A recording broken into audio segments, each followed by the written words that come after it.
ഓം ശ്രീ ഗുരുഭ്യോ നമ. ജ്യോതിർമാ ചാനലിലേക്ക് ഇവർക്കും സ്വാഗതം. ഇന്ന് ഞാൻ ചർച്ച ചെയ്യുന്നത് 2026 മാർച്ച് 2 ശുക്രൻ മീനം രാശിയിലേക്ക് രാശി മാറുന്നു.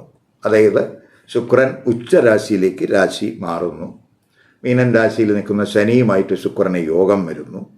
അപ്പോൾ ശുക്രൻ്റെ രാശി മാറ്റവും ശനി ശുക്രയോഗവും എന്ത് ഗുണാനുഭവങ്ങൾ ഓരോ കൂറുകാർക്കും ലഗ്നക്കാർക്കും ഉണ്ടാകും എന്നുള്ളതിനെ പറ്റിയാണ് ചർച്ച ചെയ്യുന്നത്. 2026 മാർച്ച് 2 ഈ ശുക്രൻ മീനൻ രാശിയിലേക്ക് രാശി മാറുന്നത്. മീനൻ രാശി എന്ന് പറയുമ്പോൾ ശുക്രൻ്റെ ഉച്ചരാശിയാണ്. ശുക്രന് ബലം കൂടുന്ന രാശിയാണ്. മാർച്ച് 25 വരെ ആ ശുക്രൻ മീനൻ രാശിയിൽ ഉണ്ടാകും. മീനൻ രാശിയിൽ ശനിയുണ്ട്. ശനി ശുക്രയോഗം മീനൻ രാശിയിൽ വരുന്നുണ്ട്. ചില കൂറുകാരെ സംബന്ധിച്ചിടത്തോളം ശുക്രൻ്റെ മീനൻ രാശിയിലെ സ്ഥിതി എന്ന് പറയുന്നത് മാളവീയ യോഗാവസ്ഥ ഉണ്ടാകും. ഇപ്പോൾ ശുക്രൻ എന്ന് പറയുമ്പോൾ നമുക്ക് സമ്പത്തിൻ്റെ ഗ്രഹമാണ്, സൗഭാഗ്യത്തിൻ്റെ ഗ്രഹമാണ്, നമ്മുടെ സുഖ സൗകര്യങ്ങളുടെയൊക്കെ ഗ്രഹമാണ്, സൗന്ദര്യബോധത്തിൻ്റെ ഗ്രഹമാണ്, പ്രണയം, വിവാഹം, ദാമ്പത്യബന്ധം ഇവയൊക്കെ പറ്റി പ്രതിപാദിക്കുന്ന ഗ്രഹമാണ് ആ ശുക്രൻ. അതുപോലെ ശനി അവിടെ ശുക്രൻ്റെ കൂടെ നിൽക്കുക എന്ന് പറയുമ്പോൾ ശനി അച്ചടക്കത്തിൻ്റെ ഗ്രഹമാണ്, പക്വതയുടെ ഗ്രഹമാണ്, നീതിബോധത്തിൻ്റെയും അതുപോലെ തന്നെ കർമ്മ പ്രവർത്തനങ്ങളുടെയൊക്കെ ഗ്രഹമായിട്ട് നമുക്ക് ആ ശനിയെ കാണാം. അപ്പോൾ കാലപുരുഷൻ്റെ 12ാം ഭാവരാശിയാണ് ഈ മീനൻ രാശി എന്ന് പറയുന്നത്. അവിടെയാണ് ഈ ശനിയും ശുക്രനും ഒക്കെ യോഗം വരുന്നത്. അപ്പോൾ പൊതുവെ നമുക്ക് സുഖബന്ധങ്ങളും സുഖയാത്രകളും സുഖച്ചെലവും ഉണ്ടാകുന്ന സമയമെന്ന് പറയാം. അതിനോടൊപ്പം തന്നെ ആത്മീയമായിട്ടുള്ള സമ്പത്തും ഈശ്വരപ്രേമവും ആതുര പ്രവർത്തനങ്ങളും ഒക്കെ കൂടുന്ന സമയമായിട്ടും കൂടെ കാണുന്നുണ്ട്. അപ്പോൾ ഓരോ കൂറുകാർക്കും ലഗ്നക്കാർക്കും ഈ മീനൻ രാശി എന്ന് പറയുന്നത് അവരുടെ കൂറിൻ്റെ ഭാവാധിപത്യത്തിൽ വ്യത്യാസം വരുത്തുന്നുണ്ട്. അതിനനുസരിച്ച് ഈ ഗുണഫലങ്ങളിൽ ഓരോ കൂറുകാർക്കും ലഗ്നക്കാർക്കും വ്യത്യാസ അനുഭവങ്ങൾ വരാൻ സാധ്യതയുണ്ട്. ഈ വീഡിയോയിൽ ധനു, മകരം, കുംഭം മീനക്കൂറുകാർക്കും ലഗ്നക്കാർക്കും ശുക്രൻ്റെ മീനൻ രാശിയിലേക്കുള്ള രാശിമാറ്റത്തിൻ്റെയും അതുപോലെ തന്നെ മീനൻ രാശിയിൽ ശുക്രനും ശനി യോഗം ചെയ്യുന്നതിൻ്റെയും ഗുണാനുഭവങ്ങളെ പറ്റിയാണ് പറയുന്നത്. ആദ്യമായിട്ട് ധനുക്കൂറുകാർക്കും ധനു ലഗ്നക്കാർക്കും എന്തായിരിക്കും ഇമ്പാക്റ്റ് എന്ന് നോക്കാം. ധനുക്കൂറുകാരെന്ന് പറയുമ്പോൾ മൂലം, പൂരാടം, ഉത്രാടം നക്ഷത്രത്തിൻ്റെ ആദ്യപാദത്തിൽ പെടുന്നവരാണ്. ധനുക്കൂറുകാർക്കും ധനു ലഗ്നക്കാർക്കും ശുക്രൻ 6ാം ഭാവാധിപനുമാണ്, 11ാം ഭാവാധിപനുമാണ്. ഈ 6ഉം 11ഉം ഭാവാധിപനായിട്ടുള്ള ശുക്രൻ മാർച്ച് 2 അവരുടെ 4ാം ഭാവം സുഖസ്ഥാനത്ത് ഉച്ചരാശിയിലേക്കാണ് രാശി മാറുന്നത്. മാർച്ച് 25 വരെ ആ ശുക്രൻ 4 ഉച്ചസ്ഥിതിയിലുണ്ടാകും. 4ാം ഭാവരാശി ശുക്രൻ്റെ ഉച്ചരാശിയാണ്. 4ാം ഭാവം ഗുരുവിൻ്റെ രാശിയുമാണ്. ആ ഗുരു 7 നിൽക്കുകയാണ്. 11 മുതൽ മാർച്ച് 11 മുതൽ ഗുരു നേർസഞ്ചാരത്തിൽ വരുന്നു. ജന്മരാശിയിലൊക്കെ ആ ഗുരുവിൻ്റെ ദൃഷ്ടിയുള്ള സമയവും കൂടെയാണ്. അപ്പം 4 ഉച്ചരാശി നിൽക്കുന്ന ശുക്രന് ശനിയുമായിട്ട് ബന്ധമുണ്ട്. ഇപ്പോൾ കണ്ടക ശനി സമയമാണെങ്കിലും അവിടെ ശുക്രൻ 4 വരുന്നുണ്ട്. അതുപോലെ 4ാം ഭാവാധിപനായിട്ടുള്ള ഗുരു 7 നേർസഞ്ചാരത്തിലും വരുന്നുള്ള സമയമാണ്. അപ്പോൾ ആ 4 ശുക്രൻ ഉച്ചസ്ഥിതിയിൽ വരിക എന്ന് പറയുമ്പോൾ ഈ കുറുകാരെ സംബന്ധിച്ചിടത്തോളം ശുക്രൻ മാളവീയ യോഗാവസ്ഥയിലാണ്. അപ്പോൾ കുടുംബത്തിൽ ഒരു സുഖാനുഭവം ഉണ്ടാകുന്ന സമയമെന്ന് പറയാം. അപ്പോൾ പ്രത്യേകിച്ച് ഒരു സുഖ അന്തരീക്ഷം കുടുംബത്തിലുണ്ടാകും. ബന്ധുക്കളുമായിട്ടൊക്കെ വളരെ അടുപ്പം, ബന്ധുക്കളുമായിട്ടുള്ള പ്രശ്നങ്ങളൊക്കെ കുറയുന്ന സമയം. ദൈനംദിന പ്രവർത്തനങ്ങളൊക്കെ വളരെ ആക്റ്റീവാകും. വീടിൽ കൂടുതൽ കോൺസെൻട്രേഷൻ ഉണ്ടാകും. സുഖ സൗകര്യങ്ങൾ മെച്ചപ്പെടുത്തുന്നതിനൊക്കെയുള്ള ശ്രമം ചിലപ്പോൾ ഉണ്ടാകും. വാഹനം വാങ്ങുന്നതിനോ അല്ലെങ്കിൽ വീടൊക്കെ വാങ്ങാൻ ആഗ്രഹിക്കുന്നവർക്ക് വളരെ അനുകൂല സമയമാണ്. കുടുംബത്തിൽ കൂടുതൽ ഫോക്കസ് ചെയ്യുന്ന സമയമാണ്. പ്രത്യേകിച്ച് ഇന്നർ സാറ്റിസ്ഫാക്ഷൻ, നമുക്ക് മനസ്സിന് സന്തോഷം ഉണ്ടാകുന്ന അനുഭവങ്ങൾ ഉണ്ടാകും. ശുക്രൻ 6ാം ഭാവാധിപനാണ്. 6ന്റെ 11ലാണ് ആ ശുക്രൻ ഉച്ചസ്ഥിതിയിൽ വരുന്നത്. 6ാം ഭാവത്തിൻ്റെ 11 ശുക്രൻ ഉച്ചസ്ഥിതിയിൽ വരിക എന്ന് പറയുമ്പോൾ നമ്മൾ ഏതെങ്കിലും ടെസ്റ്റിലോ ഇൻ്റർവ്യൂകളിലോ ഒക്കെ പങ്കെടുക്കുകയാണെങ്കിൽ അവർക്ക് അവരുടെ ഹാർഡ് വർക്കിൻ്റെ ആ റിസൾട്ട് അവർക്ക് കണ്ടെത്താൻ കഴിയുന്ന സമയമായിരിക്കും. പ്രത്യേകിച്ച് ഈ സേവന മേഖലകളിലൊക്കെ വർക്ക് ചെയ്യുന്നവർക്ക് വളരെ നേട്ടം ഉണ്ടാകുന്ന സമയമാണ്. സന്തോഷ അനുഭവങ്ങൾ അവർക്ക് ഉണ്ടാകും.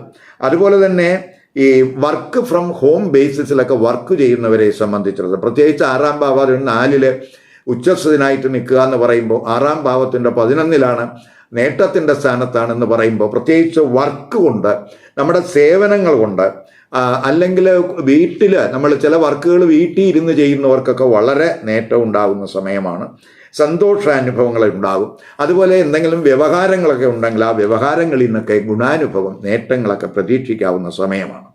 ആരോഗ്യകാര്യങ്ങളിലൊക്കെ ശ്രദ്ധ കൊടുക്കുന്ന സമയമായിരിക്കും. അതുപോലെ നമുക്ക് ലോണിനൊക്കെ അപേക്ഷിച്ചിട്ടുള്ളവർക്ക് എന്തെങ്കിലും തടസ്സങ്ങൾ വന്നിട്ടുണ്ടെങ്കിൽ അതൊക്കെ മാറുന്ന സമയമാണ്. ശുക്രൻ 11ാം ഭാവാധിപനും കൂടെയാണ്. അതായത് നമ്മുടെ ഇച്ഛാപൂർത്തി സ്ഥാനത്തിൻ്റെ അധിപനാണ് ശുക്രൻ. ആ 11ാം ഭാവാധിപൻ ഉച്ചസ്ഥിതനായിട്ട് വരുന്ന സമയമായതുകൊണ്ട് പ്രത്യേകിച്ച് ഫ്രണ്ട്ഷിപ്പ് വഴി, അതായത് സുഹൃത്തുക്കൾ വഴിയൊക്കെ ഉള്ള അവരുടെ ആ ബന്ധം വളരെ നേട്ടങ്ങൾ അവർക്കുണ്ടാകും.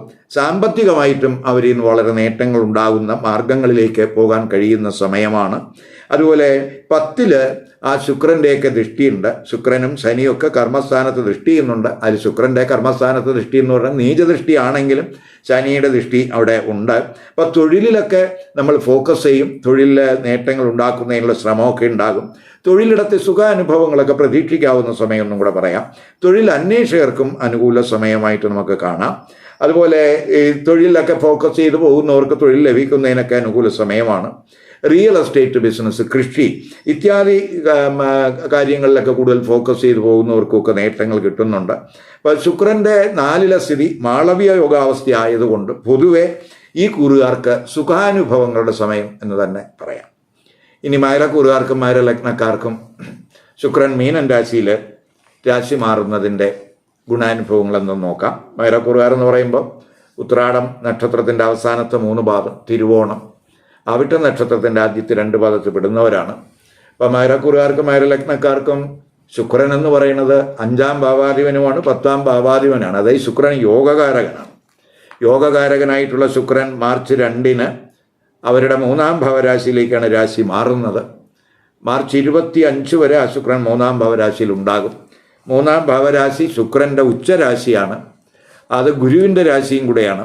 ആ ഗുരു ഇപ്പോൾ 6-ൽ സഞ്ചരിക്കുന്ന സമയമാണ്. മാർച്ച് 11 മുതൽ ആ ഗുരു വക്രസ്ഥിതിയൊക്കെ മാറി നേർസഞ്ചാരത്തിൽ വരുന്നു. അതുപോലെ 3-ൽ ജന്മലഗ്ന രാശാധിപനായിട്ടുള്ള ശനി നിൽക്കുന്ന സമയവും കൂടെയാണ്. ആ ശനി ശുക്രനുമായിട്ടൊക്കെ യോഗം വരുന്നുണ്ട്. അപ്പം പൊതുവേ നമുക്ക് ഈ സമയത്ത് കമ്മ്യൂണിക്കേഷൻ സ്കില്ലൊക്കെ ശക്തമാകുന്ന സമയമായിരിക്കും.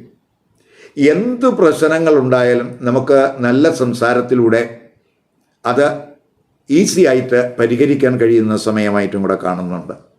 5ഉം 10ഉം ഭാവാധിപനാണ് ഉച്ചസ്ഥിതിയിൽ വരുന്നത്. അപ്പോൾ തൊഴിലിൽ വലിയ നേട്ടങ്ങൾ പ്രതീക്ഷിക്കാം. 5ാം ഭാവം 10ൻ്റെ അഷ്ടമം ആയതുകൊണ്ട് സ്വാഭാവികമായിട്ട് അത് തൊഴിലിൽ വലിയ മാറ്റത്തിന് വഴിതെളിക്കും എന്ന് പറയാം. പ്രത്യേകിച്ച് 3-ലാണ് ആ ഗ്രഹം ഉച്ചസ്ഥിതിനായിട്ട് വരുന്നു എന്നുള്ളതുകൊണ്ട് മീഡിയ പ്രവർത്തകർ, മാർക്കറ്റിംഗ് പ്രവർത്തകർ, ക്രിയേറ്റീവ് വർക്ക് ചെയ്യുന്നവർ, കലാകാരന്മാർ, എഴുത്തുകാർ, മോട്ടിവേഷൻ സ്പീക്കേഴ്സ്, അതുപോലെ പുതിയ കോഴ്സുകൾ ചെയ്യാൻ ആഗ്രഹിക്കുന്നവർ, അവർക്കൊക്കെ തന്നെ വളരെ ഗുണാനുഭവം ഉണ്ടാകുന്ന സമയമായിരിക്കും. ഹാർഡ് വർക്കിൻ്റെയൊക്കെ റിസൾട്ട് അവർക്ക് കിട്ടുന്ന സമയമാണ്. തൊഴിലിടത്തൊക്കെ വളരെ ആക്റ്റീവ് ആകും. തൊഴിലിൽ പ്രൊമോഷൻ കാത്തിരിക്കുന്നവർക്കും അനുകൂല സമയമാണ്. തൊഴിൽ അന്വേഷകർക്കൊക്കെ കോമ്പറ്റിറ്റീവ് സ്പിരിറ്റ് ഉണ്ടാകുന്ന സമയമാണ്. ടെസ്റ്റിലും ഇൻ്റർവ്യൂകളിലും അവരുടെ തിളക്കമാർന്ന ഒരു പ്രകടനമൊക്കെ അവർക്ക് കാഴ്ചവെക്കാൻ കഴിയും. അതുപോലെ തൊഴിൽ ലഭിക്കുന്നതിനും അനുകൂല സമയമാണ്. ഓർഗനൈസേഷൻ തലത്തിലൊക്കെ വർക്ക് ചെയ്യുന്നവർക്കൊക്കെ അവരുടെ ആ തൊഴിൽ തലത്തിൽ നേതൃതലത്തിലൊക്കെ എത്തുന്നതിന് സാധ്യതയുണ്ട്. ഭൗതികമായിട്ട് സുഖാനുഭവങ്ങൾ ആസ്വദിക്കാവുന്ന സമയമാണ്. യാത്രകൾ ചിലപ്പോൾ ഉണ്ടാകും. അപ്രതീക്ഷിതമായിട്ടുള്ള നേട്ടങ്ങളുടെ സമയമായിട്ടും കൂടെ നമുക്ക് മനസ്സിലാക്കാം. അതുപോലെ തന്നെ പൊതുവെ നമുക്ക് ആത്മധൈര്യം, എല്ലാ കാര്യത്തിലും ഒരു ഊർജ്ജസ്വലതയൊക്കെ ഈ സമയത്തുണ്ടാകും. ആരോഗ്യസ്ഥിതിയൊക്കെ ഇമ്പ്രൂവ് ചെയ്യുന്ന സമയമാണ്. പ്രത്യേകിച്ച് ജന്മലഗ്ന രാശ്യാധിപൻ 3-ൽ ആ ഒരു സ്ഥാനത്താണ് നിൽക്കുന്നത്. അവിടെ ശുക്രനും കൂടെ വരുമ്പോൾ സ്വാഭാവികമായിട്ട് സുഖാനുഭവങ്ങൾ ഉണ്ടാകും. സഹോദരങ്ങൾക്ക്, അതുപോലെ അയൽവക്കക്കാർ, ഇവരുമായിട്ടുള്ള ബന്ധം മെച്ചപ്പെടുന്ന സമയമാണ്. ചിലർക്ക് അവരുടെ ഇപ്പോൾ ചിലരെ സംബന്ധിച്ചിടത്തോളം ചില കോൺഫറൻസിലോ അല്ലെങ്കിൽ സെമിനാറുകളിലോ ഒക്കെ പങ്കെടുക്കുന്നതിനും അതിലൊക്കെ വളരെ ശോഭിക്കുന്നതിനും സാധ്യതയുള്ള സമയമായിട്ടും കൂടെ കാണുന്നുണ്ട്. സന്താനങ്ങൾക്ക് ഉയർച്ചയുണ്ടാകാൻ സാധ്യതയുണ്ട്. 5ാം ഭാവാധിപനും കൂടിയാണ് ആ ശുക്രൻ എന്ന് പറയുന്നത്. അപ്പം ഈ 5-ാം ഭാവാധിപൻ ഭാവത്തിൻ്റെ 11 ഉച്ചസ്ഥിതിയിൽ വരിക എന്ന് പറയുമ്പോൾ സന്താനങ്ങൾക്ക് വളരെ വലിയ നേട്ടങ്ങളുണ്ടാകും. അതുപോലെ പഠിതാക്കൾക്ക് വളരെ നേട്ടങ്ങൾ കൈവരിക്കാവുന്ന സമയമാണ്. അതുപോലെ സ്പെക്കുലേറ്റീവ് ബിസിനസ്, ഓഹരി വിപണി, ഇവയിലൊക്കെ പ്രവർത്തിക്കുന്നവർക്ക് അതുവഴിയൊക്കെ നേട്ടങ്ങൾ ഉണ്ടാകും. ഇപ്പോൾ റൊമാൻറ്റിക് റിലേഷൻഷിപ്പൊക്കെ സന്തോഷകരമാകുന്ന സമയമാണ് എന്നും കൂടെ നമുക്ക് പറയാം. ഇപ്പോൾ സന്താനങ്ങളെ കൊണ്ട് ഭാഗ്യാനുഭവം ഉണ്ടാകുന്ന സമയം ഒന്നും കൂടെ പറയാം. ഇപ്പോൾ ദീർഘകാല ലക്ഷ്യങ്ങൾ സെറ്റ് ചെയ്യുന്നതിന് അല്ലെങ്കിൽ അത് പ്ലാൻ ചെയ്യുന്നതിനും പ്ലാൻ ചെയ്ത് അത് നേടിയെടുക്കുന്നതിനുള്ള ഒരു ശ്രമമൊക്കെ ഈ സമയത്ത് ഉണ്ടാകും. ആത്മീയ കാര്യങ്ങളൊക്കെ ശ്രദ്ധ കൂടും. പുരാണ ഗ്രന്ഥങ്ങളൊക്കെ വായിക്കുന്നതിനോ അതുകൊണ്ട് മാനസികമായിട്ടുള്ള ഒരു സന്തോഷം ഇതൊക്കെ അനുഭവപ്പെടുന്നതിന് സാധ്യതയുള്ള സമയമായിട്ട് കാണുന്നുണ്ട്.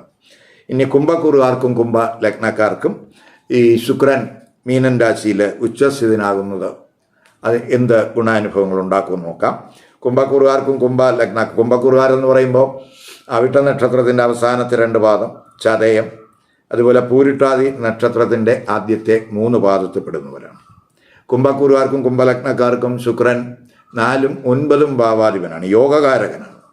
ആ ശുക്രൻ മാർച്ച് 2-ന് 2-ാം ഭാവരാശി ധനസ്ഥാനത്താണ് ഉച്ചസ്ഥിതിയിലേക്ക് വരുന്നത്. അതായത് 2-ാം ഭാവരാശി എന്ന് പറയുന്നത് ശുക്രനെ സംബന്ധിച്ചിടത്തോളം ഉച്ചരാശിയാണ്.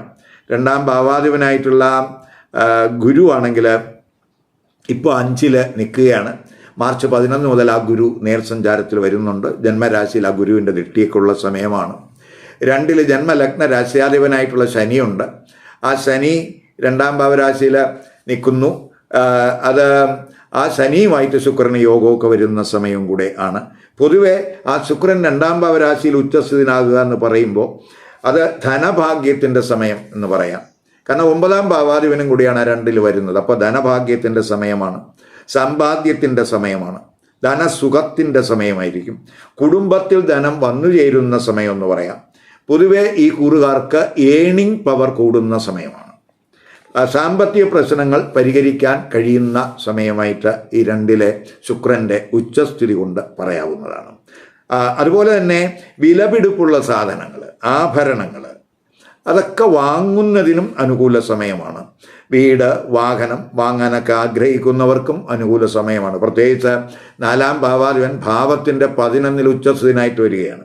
അപ്പോൾ നമുക്ക് ഒരു വീട് വാങ്ങണം അല്ലെങ്കിൽ ഒരു വാഹനം വാങ്ങണം എന്നൊക്കെ ഒരു താല്പര്യം ഉണ്ടെങ്കിൽ അതിന് അനുകൂലമായിട്ടുള്ള ഒരു സമയം എന്ന് തന്നെ പറയാം. കുടുംബാംഗങ്ങൾ ഒത്തുകൂടുന്നതിനും കുടുംബത്തിൽ മംഗളകർമ്മങ്ങൾക്കൊക്കെ സാധ്യതയുണ്ട്. അതുപോലെ തന്നെ നമുക്ക് ഈ കുടുംബ അംഗങ്ങളുമായിട്ട് നല്ല ഒരു റിലേഷൻഷിപ്പ് ഈ സമയത്തുണ്ടാകും. കുടുംബത്തിൽ സുഖം ഉണ്ടാകും.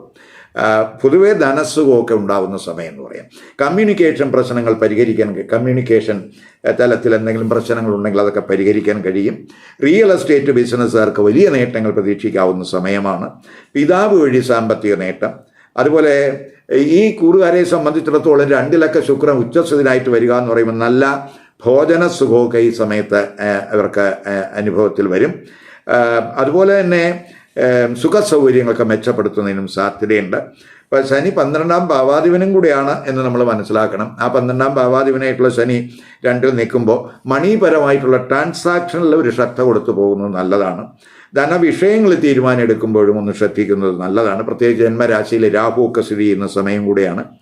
അപ്പോൾ നമുക്ക് നല്ല സംസാരത്തിലൂടെയൊക്കെ നമുക്ക് പ്രശ്നങ്ങൾ പരിഹരിക്കാൻ കഴിയുന്ന സമയമാണ്. അതുപോലെ തന്നെ ഈ നമുക്ക് ആത്മീയ വിഷയങ്ങളൊക്കെ ചർച്ച ചെയ്യുന്ന ഒരു സമയമായിട്ടും കൂടെ കാണുന്നുണ്ട്. അഷ്ടമത്തിലൊക്കെ ശനിയുടെയും അതുപോലെ തന്നെ ഈ ശുക്രൻ്റെയൊക്കെ ദൃഷ്ടിയുള്ള സമയമാണ്. അപ്പോൾ ചിലർക്ക് പൊടുന്നനെ എന്തെങ്കിലുമൊക്കെ അപ്രതീക്ഷിതമായിട്ടുള്ള നേട്ടങ്ങൾ ഈ സമയത്ത് ചിലപ്പോൾ ഉണ്ടായെന്ന് വരാം. ജീവിത പങ്കാളിയുടെ കുടുംബം വഴിയോ ഇൻഹെറിറ്റൻസ് വഴിയോ ജോയിൻ്റ് അസറ്റ് വഴിയോ ഒക്കെ എന്തെങ്കിലുമൊക്കെ ബെനിഫിറ്റ് അവർക്ക് പ്രതീക്ഷിക്കാവുന്ന സമയമാണ്. അതുപോലെ റിസർച്ച് വർക്ക് ചെയ്യുന്നവർക്ക്, നിഗൂഢശാസ്ത്രം അഭ്യസിക്കുന്നവർക്കൊക്കെ പൊതുവെ അനുകൂല സമയം എന്ന് പറയാം.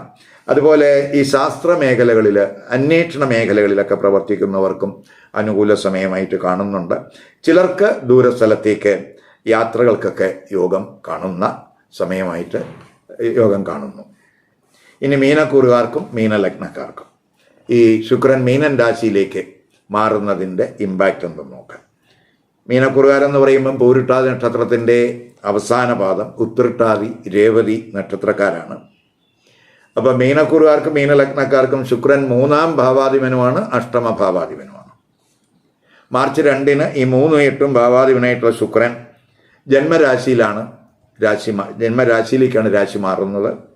മാർച്ച് 25 വരെ ശുക്രൻ ജന്മരാശിയിൽ ഉണ്ടാകും. ജന്മരാശി ശുക്രൻ്റെ ഉച്ചരാശിയാണ്, അത് വേഴത്തിൻ്റെ രാശിയാണ്. ജന്മരാശ്യാധിപനാണെങ്കിൽ സുഖസ്ഥാനത്ത് ഇപ്പം വക്രത്തിലാണ്, മാർച്ച് 11 മുതൽ നേർസഞ്ചാരത്തിൽ വരുന്നുണ്ട്. അപ്പം ജന്മരാശിയിൽ ശനി നിൽക്കുന്ന സമയമാണ്, ജന്മശനി സമയമാണ്. അപ്പം ശനി ജന്മരാശിയിൽ നിൽക്കുക വഴി ഉണ്ടാകുന്ന ചില ബുദ്ധിമുട്ടുകൾ പരിഹരിക്കുന്നതിന് ആ ശുക്രൻ്റെ ജന്മരാശിയിലേക്കുള്ള വരവ് വളരെ ഗുണം ചെയ്യും. അങ്ങനെ ശുക്രനും ശനിയുമായിട്ട് ജന്മരാശിയിൽ യോഗം വരുന്നുണ്ട്. അപ്പം ജന്മരാശിയിലൊക്കെ ശുക്രൻ വരിക എന്ന് പറയുമ്പോൾ അതൊരു മാളവ്യ യോഗാവസ്ഥയും കൂടിയാണ് എന്നും കൂടെ മനസ്സിലാക്കുക. അപ്പോൾ പ്രത്യേകിച്ച് ശുക്രൻ്റെ ജന്മരാശിയിലെ ഉച്ചസ്ഥിതി എന്ന് പറയുമ്പോൾ അത് ജന്മരാശി ആക്ടിവേറ്റ് ചെയ്യും, കൂടുതൽ പവർഫുള്ളാക്കും. ഈ കുറുകാരുടെ പേഴ്സണാലിറ്റിയൊക്കെ ഇമ്പ്രൂവ് ചെയ്യുന്ന സമയമായിരിക്കും, അവരുടെ ആരോഗ്യസ്ഥിതിയൊക്കെ മെച്ചപ്പെടുന്ന സമയമായിരിക്കും.